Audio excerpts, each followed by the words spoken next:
নমস্কার, সুপ্রভাত। কেমন আছেন সবাই? আমি অনন্যা, অনন্যার ব্লগসের আরও একটি ঝাঁ চকচকে নতুন ব্লগে আপনাদের সকলকে জানাই অনেক অনেক অনেক স্বাগত। আশা করছি সকলে খুব ভালো আছেন, সুস্থ আছেন, সাবধানে আছেন, নিরাপদে আছেন। আমরাও বেশ ভালোই আছি। আজ দিনটি শুক্রবার, 17 জানুয়ারি 2025। ঘড়ির কাঁটা এখন বলছে পুরোপুরি সকাল 9টা বাজে। ঠিক এখন থেকেই আজকের ব্লগটি আমি শুরু করছি। যথারীতি প্রতিদিনের মতোই সকালে উঠে ব্রাশ করে ফ্রেশ হয়ে নিয়েছি। তারপর মায়ের সাথে সাথে বাসি কাজগুলো কমপ্লিট করলাম। তারপর যথারীতি সকালবেলাকার চা পর্ব কমপ্লিট করে মা বলছে আজকে বেড কভারটা চেঞ্জ করবে। আমি বললাম ঠিক আছে, চলো করে ফেলি। বেড কভার চেঞ্জ হলো, তার সাথে সাথে পিলো কভারগুলোও চেঞ্জ করে দেওয়া হলো। তারপর সমস্ত চাদর, পিলো কভার্স যেগুলো তুলে ফেলা হলো সেগুলো যথারীতি গরম জলে সার্ফ মিশিয়ে সব এক এক করে ডুবিয়ে দেওয়া হলো।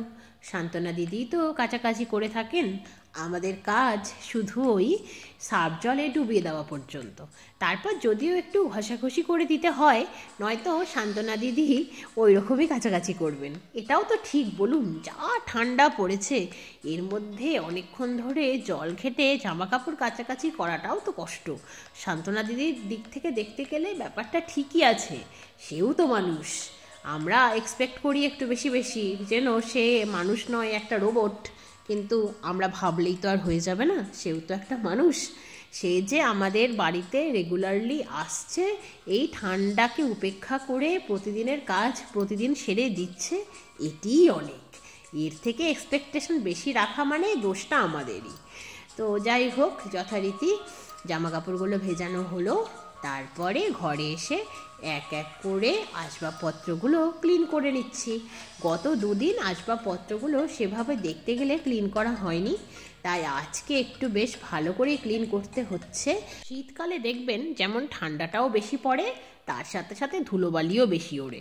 আমাদের স্কিনের মতোই চারপাশটাও রুক্ষ শুষ্ক হয়ে আছে, তাই ধুলোবালি উঠবে, এতে আর নতুনত্বের কি আছে। এই তো শীত চলে যাবে, আসবে বসন্তকাল, সে নাকি আবার ঋতুরাজ। ঋতুরাজ না ছাতা, দুনিয়ার ধুলো বালিতে একেবারে ভরে যাবে চারপাশ, আরও অসহনীয়। তবে আপনারা যাই বলুন না কেন, আমি বাবা সামার লাভার। যতই গরম পড়ুক, অস্থির লাগুক, অসহনীয় রোদের তাপে ঘেমে নিয়ে একসা হয়ে যেতে হোক, তবুও আমার গরমকাল ভালো লাগে। শীতকালে বড় ঝক্কি, তার মধ্যে আমার আছে আবার উপরি পাওনা হিসাবে অ্যাস্থমা, সেটি আবার বাড়াবাড়ি হয়ে যাচ্ছে সবসময়। প্রায় প্রতিদিনই ইমার্জেন্সি ইনহেলার 2-3 বার করে নিতে হচ্ছে, জানেন। কোনো অ্যাস্থমার পেশেন্ট কোনো দিনও বলবে না শীতকাল ভালো লাগে। শীতকাল কোনো অ্যাস্থমার পেশেন্টদের ভালো লাগতেই পারে না। আর আমার ছোট থেকেই শীতকাল কখনোই পছন্দ নয়। তবে হ্যাঁ, গরমকালে এক ব্যাগ কেন, ব্যাগের তলানিতে পড়ে থাকে 500 টাকার সবজি, সেখানে শীতকালে 150-200 টাকায় এক ব্যাগ কেন 1.5 ব্যাগ ভর্তি সবজি বাজার করা যাচ্ছে। শীতকালে সবজির মধ্যে সেরা হলো ফুলকপি আর শীতের বড় বড় বেগুন। বেগুন ভাজা, বেগুন পোড়া তো দারুণ লাগে। আমি আবার ফুলকপি খেতে ভীষণ ভালোবাসি। ফুলকপি যদি আপনি সিদ্ধ করেও দেন, আমি খেয়ে নেব। আমি ফুলকপি এতটা পছন্দ করি। এই বেগুন আর এই ফুলকপির জন্যই শীতকালটাকে আমি একটু আধটু পছন্দ করি ঠিকই, কিন্তু আই লাভ গরমকাল। অসহ্য লাগছে জানেন তো, এই ঠান্ডায় যতই রোদ উঠুক না কেন, দুনিয়ার গুচ্ছের জামা কাপড় পরতে হয়, ঠিকঠাক সূর্যের দেখা পাওয়া যায় না। তারপর যদিও বা সূর্যদেবের দেখা পাওয়া যায়, তিনি 3:30 বাজতে বাজতেই চলে যান অস্তাচলে। যাই হোক, তারপরে আরও সমস্যা রয়েছে, স্কিন তো ভীষণ ড্রাই হয়ে যায়, তার জন্য কোল্ড ক্রিমগুলো ইউজ করতে হয়। সেই কোল্ড ক্রিম গায়ে লাগানোর সাথে সাথে যেন মনে হয় 440 ভোল্টের ঝটকা, এত ঠান্ডা হয়ে থাকে। বাবা তুই কোল্ড ক্রিম, তাই বলে তুই কেন ঠান্ডা হয়ে থাকবি? শীতকাল এলে মায়ের ব্যথাও যেমন বেড়েছে, তেমন আমার হাতের ব্যথাটাও বেড়ে গেছে, সবেতেই বাড়াবাড়ি। আর যদি কখনো দরজায় বা খাটের পায়াতে পায়ে লাগে, সেই যন্ত্রণার কথা তো ভাষায় বর্ণনা করা যায় না, অসহনীয় যন্ত্রণা।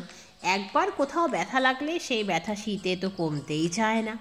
আচ্ছা, তারপর আরও রয়েছে শীতকালে রাতে শুতে গেলেই একটা মোটু কম্বলের নিচে শুতে হয়।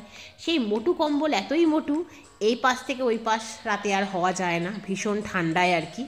তাতে করে সকালে উঠে যে পাশে শুয়ে থাকা যায় সেই পাশটা পুরো ব্যথা করতে থাকে।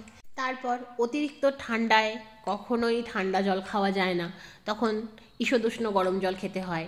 আর এদিকে আমার গরম জল খেতে একটুও পছন্দ নয়, সেই জন্যই জল খাওয়া কম হয়, তাতে করে ঠিকঠাক হজম হতে চায় না।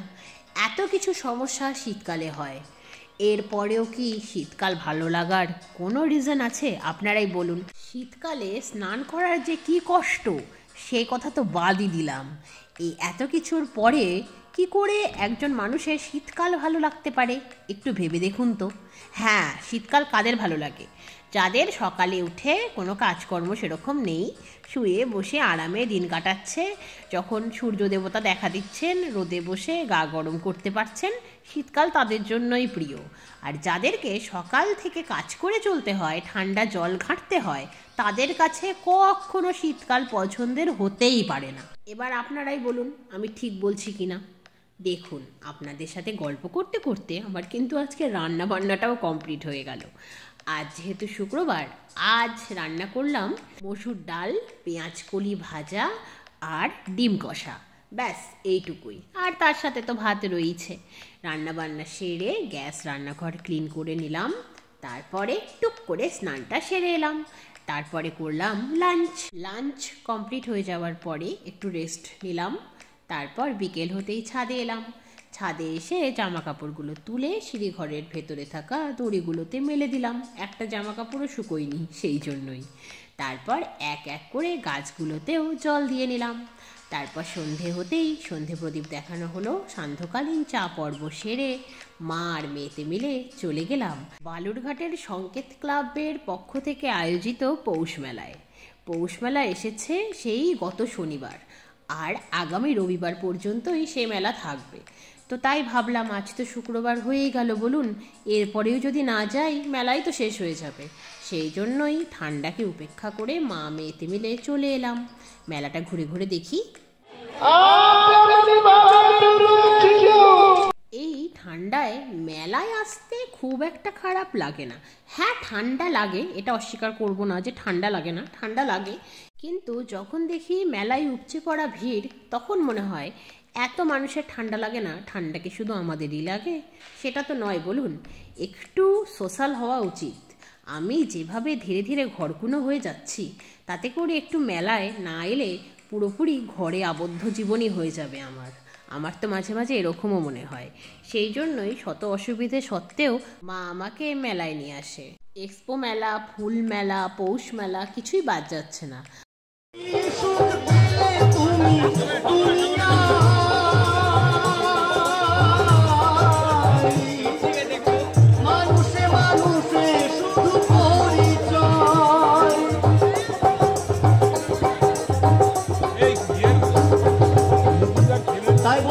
তবে হ্যাঁ, সবলা মেলা এসেছিল, সবলা মেলায় আর যাওয়া পসিবল হয়নি।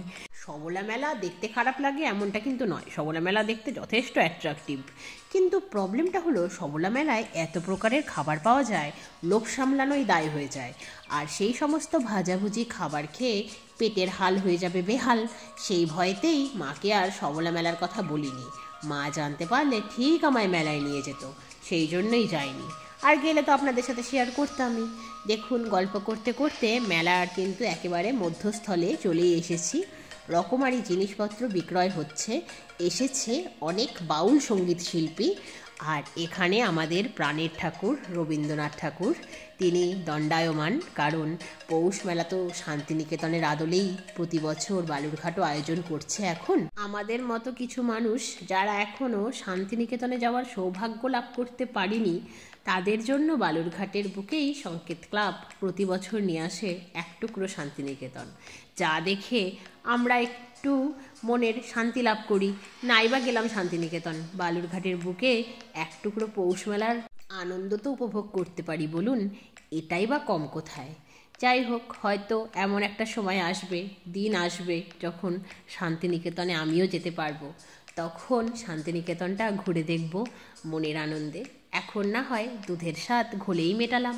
মেলায় ঘুরতে ঘুরতে দেখলাম যা যেখানকার ফেমাস সেগুলো এসেছে, যেমন রাবড়ি, জয়নগরের মোয়া, বর্ধমানের সীতাভোগ মিহিদানা। এইসব দেখিয়ে মা বলল কোনটা খাবি, আমি বললাম রাবড়ি খাবো। এদিকে কিন্তু বাড়িতে কখনো দুধের সর খাই না। আমি আবার সেভাবে ঠিকঠাক জানতামও না রাবড়ি মানে ওই দুধের সরের মতনই কিছু একটা। মুখে দিয়ে তো দেখলাম ওই একটা ব্যাপার, দুধের সরের মতোই, মোটেই ভালো লাগলো না। কিন্তু খেতে হলো, কারণ ওই যে অপশান বলেছিলাম রাবড়ি খাবো। মা আর মেয়েতে মিলে একটু রাবড়ি খেলাম বটে, কিন্তু এতটা মিষ্টি দিয়েছিল আমার গলা পুরো মিষ্টি হয়ে গেল।